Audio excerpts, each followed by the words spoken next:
A nakoniec to skončí seba ukončením, pretože zistia, že ich syn s nimi bude musieť spávať v detskoj postielke, až dokým sa neodsťahuje. Pri videu z Jasovskej v Petržalke Chrupmeister píše, koľko? 220 000 eur? Veď to je Mailand, to radšej vstane a peniaze moje. Tak akože kľudne nikto ťa nenúti kupovať byt, kľudne bývaj v stane, kľudne si postav zemlánku. Je to úplne jedno, akože keď ti to vyhovuje, bývaj v stane a 220 000 eur si nechaj po nožke. V Dubaji sú lacnejšie byty a tam je podkomentár, vo vesmíre sa vraj nedá dýchať. To asi ani netreba komentovať.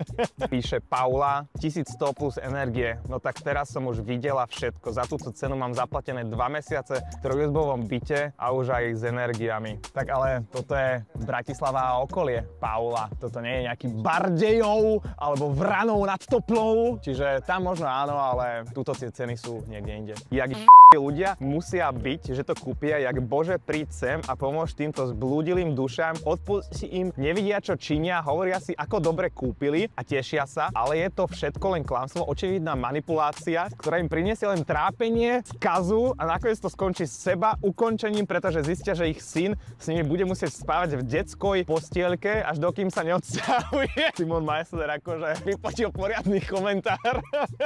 Ja neviem už, poď domov.